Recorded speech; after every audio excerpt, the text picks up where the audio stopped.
crushing and the pressing.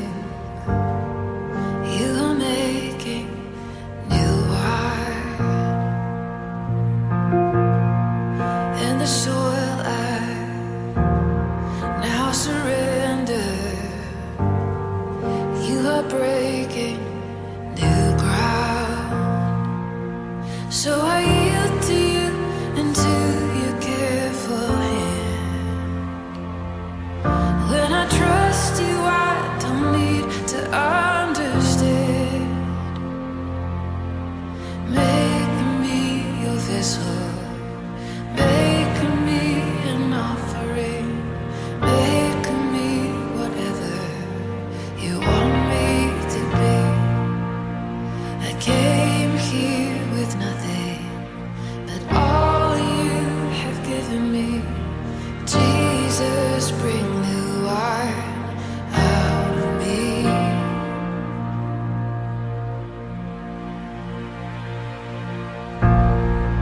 In the crushing, in the pressing, you are making new wine. In the soil I now surrender. You are breaking new ground. Hey.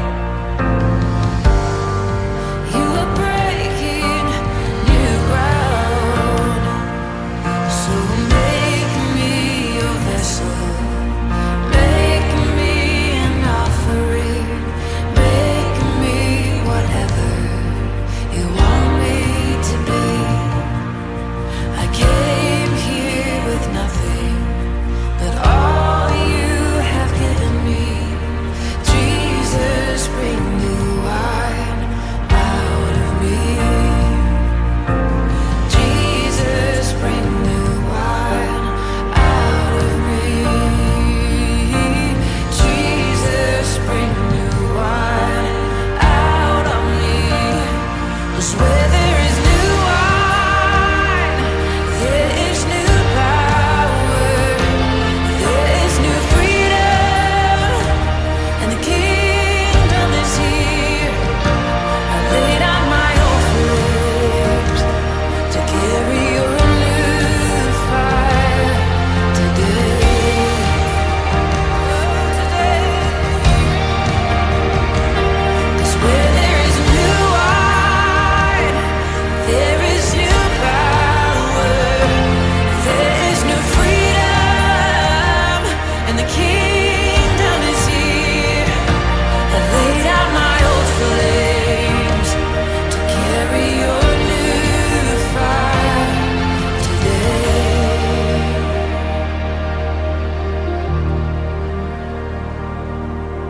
So make me your vessel, make me an offering, make me whatever you want me to be. God, I came here with nothing, but all you have given me. Jesus, bring new wine out of me. Jesus, bring new wine out of me. Jesus, bring new wine out of me.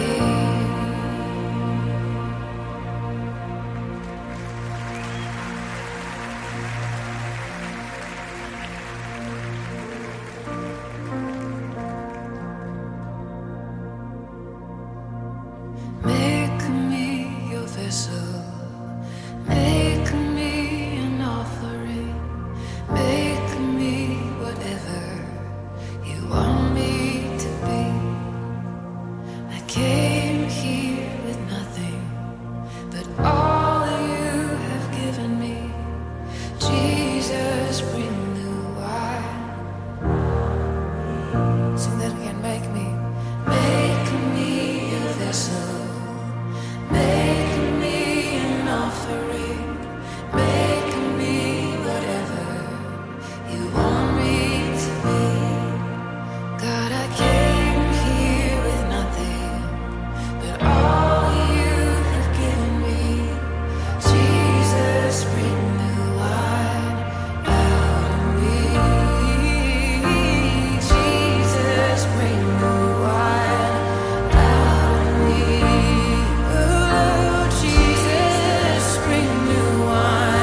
You want me to be.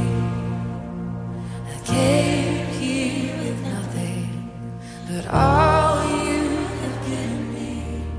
Jesus, bring new wine out of me.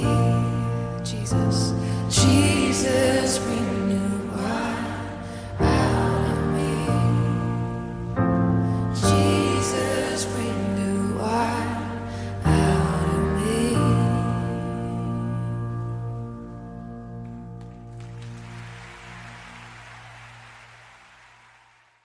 Magandang gabi po sa inyong lahat. So, muli po, narito na naman po ako para magbigay po sa inyo ng salita ng Diyos. At salamat po kay Pastor LB na muli po tayong na-invite. So, Happy New Year po sa bawat isa at pagpalain po tayo ng Panginoon.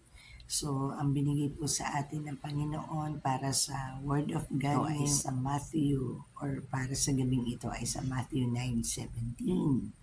So ano po bang sinasabi sa Matthew 9:17? Alam ko po yung iba sa inyo ay familiar na po sa verse ni ito, no?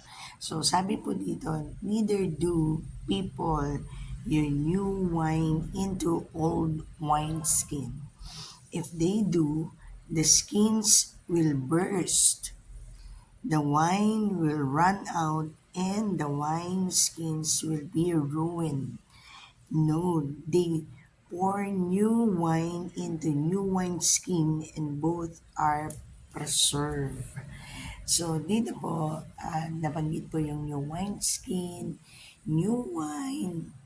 No po, pasensya na po at medyo minamalat-malat pa po tayo. So, sabi dito, so sa new wine. So, since tayo po ay pumapasok na sa bagong taon, so marami sa atin na nagtatanong sa Panginoon, Lord, anong meron? Anong ibibigay mo sa amin ngayong 2025? Ano po yung mga bago, ganyan.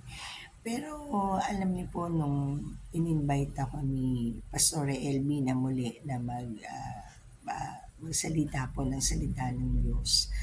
Alam niyo po ang naisip ko, bakit ba lagi tayo nagtatanong sa Panginoon na Lord, ano ang 2025 sa bawat buhay natin, sa pamilya natin. Pero mas more on since personal relationship tayo sa Panginoon. So bakit hindi natin tanungin naman yung sarili natin, Lord, ano ang maibibigay ko sa iyo? Ano ang aking maipagkakaloob sa iyo? Kasi 'di ba, lagi na lang tayong Lord, anong bibigay mo sa akin ng 2025? Pero yung year na to ay parang it's time naman na Lord, anong gusto mong ibigay ko sa iyo? Anong gusto mo nang gawin ko for 2025? So, lagi tayo nangihingi sa Panginoon. Bakit hindi naman tayo ang magbigay? At baka meron naman din hinihingi ang Lord sa atin. At for sure yan. Ano po? So, sabi dito, yung new wine. So, new wine is a new covenant. So, kumbaga parang the old is gone and the new has come. So, meron na pong tayong dapat na i-level up na gawin for the 2025 para naman sa Panginoon. Hindi naman tayo ang hihingi sa Panginoon for 2025 o anong plano ng Lord sa 2025. Tayo, ano naman ang maibibigay natin sa Panginoon? A new covenant and a fresh work.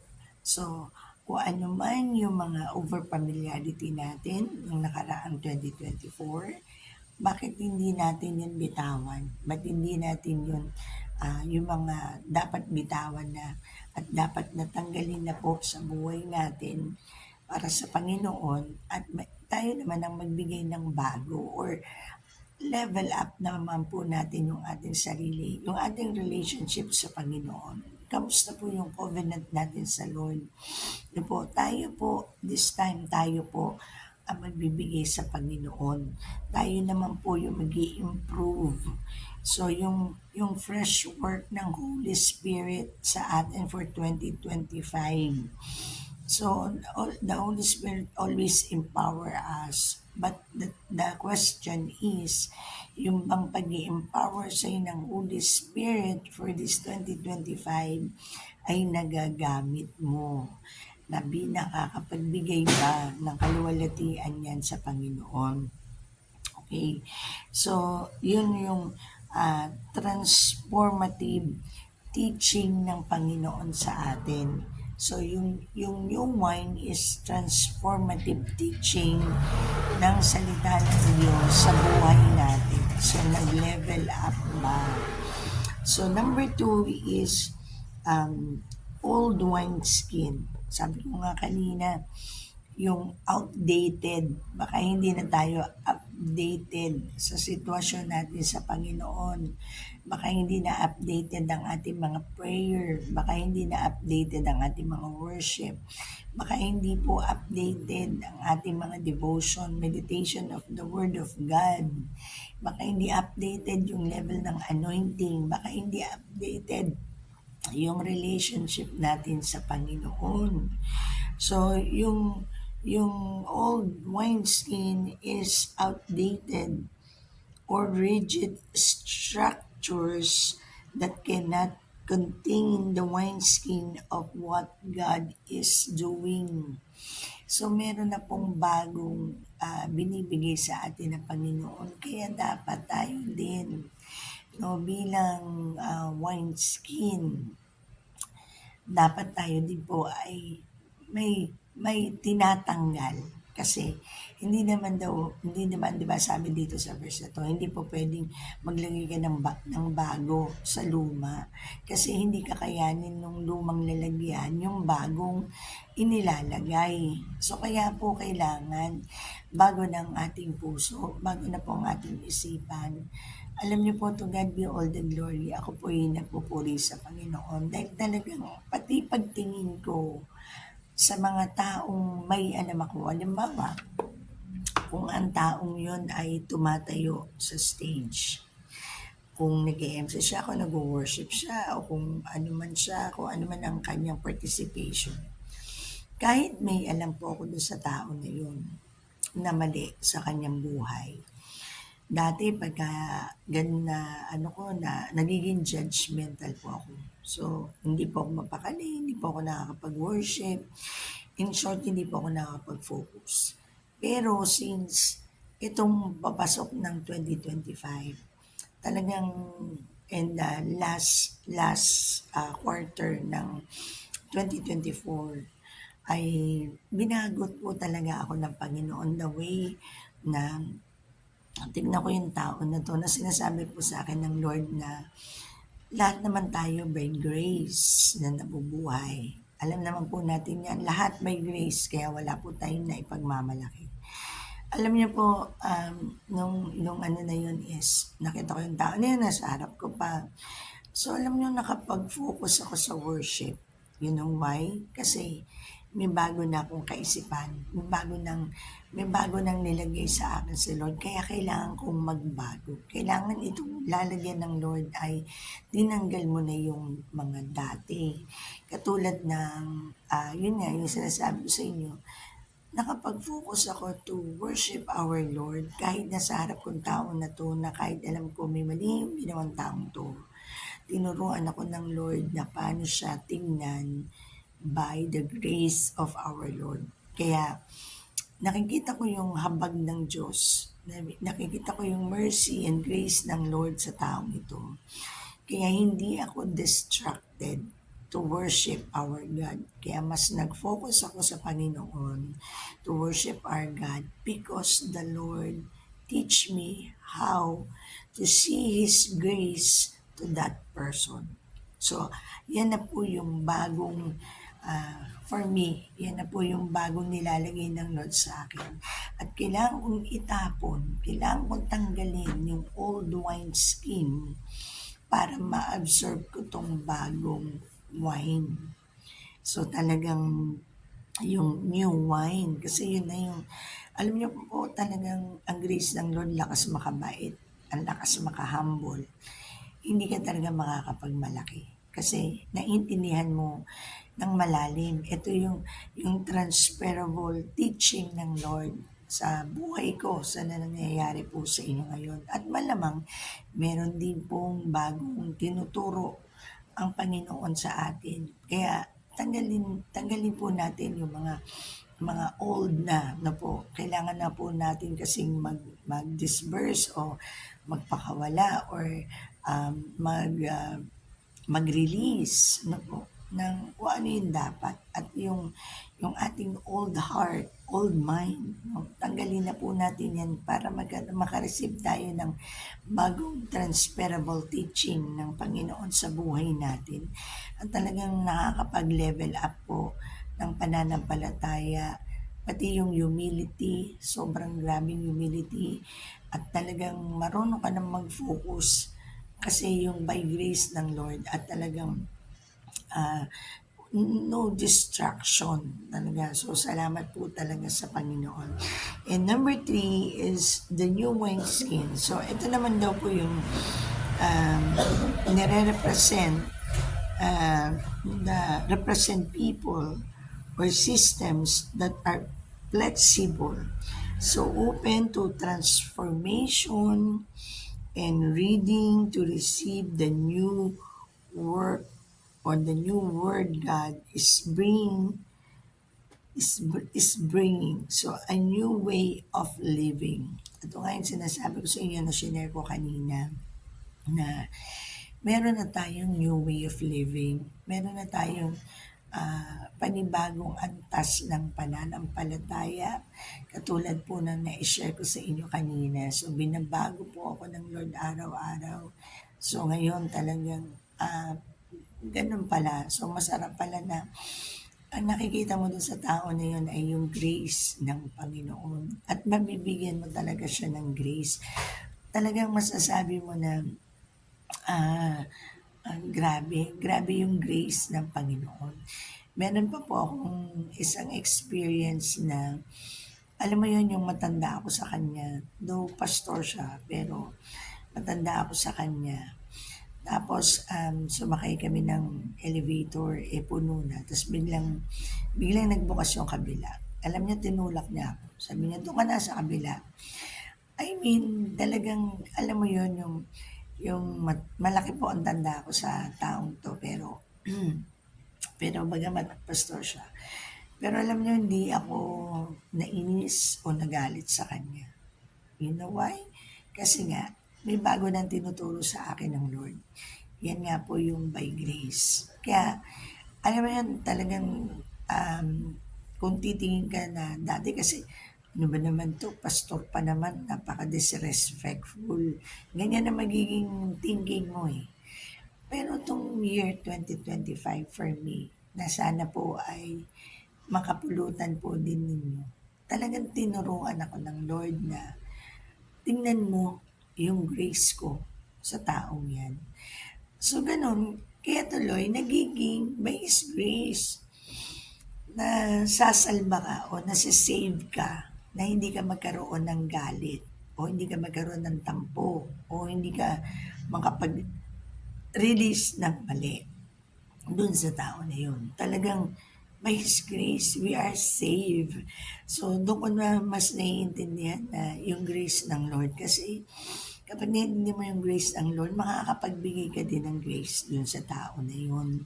Na hindi mo siya titignan na kung ano yung dating ikaw na judgmental ka or may sagot ka kaagad sa isip mo. Pero yung grace ng Lord na tinuturo sa akin personally, ngayon ng Lord, ay nakakapag-humble, nakakapagligtas ng masamang kaisipan, nakakapagligtas sa masamang salita, nakakapagligtas sa masasamang mga gawain or ginagawa. Kaya talagang mas naiintindihan mo by His grace, we are saved, and then by our faith. Kasi yung faith without action is dead. So, sa pagtuturo ng Lord sa akin, for His grace alone, ay talagang nasasave ako sa mga mali. And then, talagang nananampalataya ako sa Panginoon kasi naniniwala ako sa Kanyang grace. At uma-action ako doon sa aking pananampalataya sa pamamagitan ng pagsunod ko sa Panginoon na kung paano ko siya o paano ko tingnan ang mga taong ito na punong-puno ng grasya at habag ng Panginoon. So kaya po, ah, that God's work requires a new mindset. So kung gusto natin na mas lalo pang mag-work ang Lord sa atin, kailangan tayo rin. Meron po tayong new wineskin, a new mindset, a new heart, and a new willingness. Mas mag-obey po tayo, mas buksan po natin ang ating puso at kung ano man yung mga nakaraan, it is just a testimony na lang. So na nakakapagbigay po ng papuri sa Panginoon. Pero let us have a new heart, a new mind, and a new willingness na kumbaga mas lumilevel up ngayon. No po? At talagang makinig po tayo sa tinuturo po sa atin ng Diyos, ng Holy Spirit. Katulad nga po ng aking na-share sa inyo, para hindi ako magalit dun sa tao na yun, para hindi ako magkasala. Talagang the Lord teach me how to use and how to see this grace, no? Paano ko makikita ng mata ko, ng puso ko, at ng isip ko ang mga taong ito na tinitingnan ng Diyos na by His grace. At tayo din po, at ako din po, tayong lahat ay talagang makita po natin yung grace sa mga bawat taong nagkakamali, o may pagkakasala, pero hindi po, ang grace ay hindi po pagkonsinte, kundi yan po ay yan ay pagbibigay po natin ng habag at awa sa mga kapwa natin para hindi po tayo nagkakagulo, hindi po tayo nagkakamali, hindi po tayo nagkakasala, at tama po ang ating ginagawa. We are guided by the grace of our Lord. Kaya talagang itong bagong taon na ito ay bagong kaisipan, bagong puso, at bagong willingness. So yung old wine skin, yun nga po katulad sa sabi ko kanina, ay hindi niya makukontain yung bagong wine. Kaya we have to break and we have to let go talaga yung ating old wine skin, so that the Lord will pouring out the new wine into our new wine skin. So yung old ways of thinking, old ways ng living, yung kung tinatamad ka, pues ngayong 2025, hindi ka natatamad din manalangin, mag-attend, no? Talagang you will make time, especially our personal relationship to our God. Kung dati tamad kang gumising na maaga, ngayon hindi na. Kasi nga tinatanggal mo na yung old wine skin, yung dati mong nakasanayan, yung dating kung paano ka mag-isip. So bago na ngayon. So cannot fully accommodate the transformative power of God's Spirit. So kapag hindi mo tinanggal yung old wine skin at kung ano yung bagong anointing na binibigay sa'yo ng Lord, yung bagong gagawin ng Lord sa'yo, hindi mo yan marireceive kasi ayaw mo pang itapon yung mga dapat itapon. Ayaw mo nang i-let go yung mga dapat i-let go. So, bago ng kaisipan, bagong puso, bagong willingness, no po, at yung bagong pamumuhay ng bawat isa sa atin. So therefore, para ma-receive natin yung work and yung power ng Holy Spirit to us, yung Word of God, ay marireceive ng natin ng bago. Alam niyo po, kapag nagbabasa po tayo, halimbawa, yearly, natatapos tayo sa ating pagbabasa ng Biblia. So, di sa susunod na taon, magbabasa ka na naman. So, ako, ang technique ko dyan ay kung magbabasa ulit ako ng bagong Bible. So, bagong version na po para hindi ako tinatamad, hindi ako over familiarity dun sa aking babasahin muli. At nakaka-amaze po ang salita ng Diyos kasi kahit nabasa mo na yan na nakarang taon, pero meron pa rin mga bagong fresh revelation, bagong understanding na talagang ikalalago ng ating pananampalataya, ikababago ng ating karakter at ibabago po sa atin at ikaliligtas po natin at nagpapabanal po sa atin. Kaya let the Holy Spirit, let the Word of God work on us for the 2025 more, and let the Holy Spirit more na talagang moving tremendously and mightily in our life personally, the way we think. So, baguhin po natin, tanggalin po natin. So, yan po yung nais ng Panginoon sa atin for 2025 na hindi yung, Lord, ano yung bagong ibibigay mo sa akin sa 2025? Pero ang sinasabi ng Panginoon, ikaw, ano ang ibibigay mo sa Kanya for the 2025? Let go, let go on the past. So, yung past na yun. Hindi na po natin yung bibit-bitin for 2025 at kung ano man ang mga mali na kaisipan, maling puso, maling damdamin, maling nagawa, lalo na po yung ating everyday walk sa Panginoon ay kung dati ay hindi yan luluwalhati sa Lord. Pero this year, 2025, it's a brand new us. A new wineskin and a new wine. So, praise God. So, the call to, this is the call to renewal, no? To, the call to spiritual renewal. So, the old ways must be let go of in order to embrace the new life in Christ. Ulitin ko po yan. No? So, the call to spiritual renewal in the old ways must be let go of in order to embrace the new life in Christ. So, bagong tayo. Kasi si Lord, hindi naman yan nagbabago. Nagpapatuloy ang Lord sa kanyang katapatan, sa kanyang pangako sa atin. At alam naman natin yan na every year meron pong binibigay sa atin ng Panginoon. But the question is, tayo ba?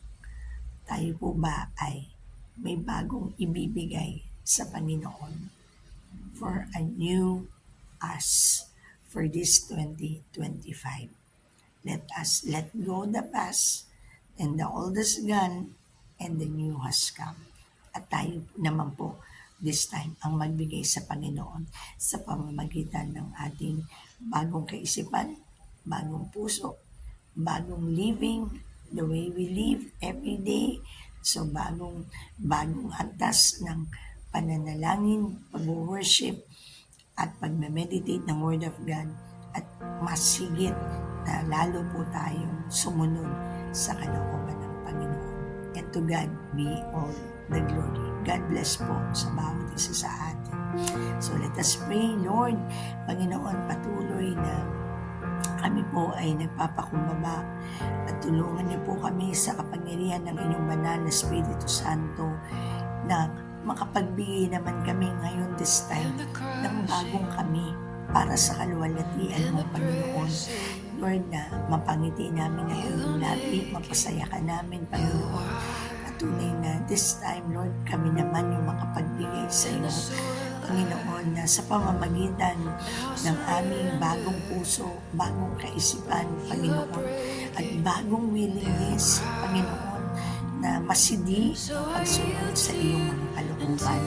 Panginoon, maluwalhati ka sa bagong kami ngayon, 2025. Panginoon, at pagpalain niyo po, Panginoon, ng 2025. Pagpalain niyo po ang bawat isa. Pagpalain niyo po sila Pastora Elvie, sila Pastora Nisha, O Lord, 10 ng kanilang kasamahan sa church at mga leaders, Panginoon, na mas maging masidhi ang kanilang paglilingkod sa iyo, Panginoon, na tunay na magkaroon talaga ng unity in diversity, O Lord. Mas magmahalan this time, mas magtulungan, Panginoon, at mas magpuri sa iyo at makapagbigay ng kaluwalhatian sa iyo, Panginoon. Marami pong salamat, Panginoon, at muli sa iyo ang kapurihan, sa iyo ang kaluwalhatian at pasasalamat. Ito po ang aming panalangin sa pangalan ni Jesus. Amen and amen. God bless you po, and to God be all the glory. Thank you.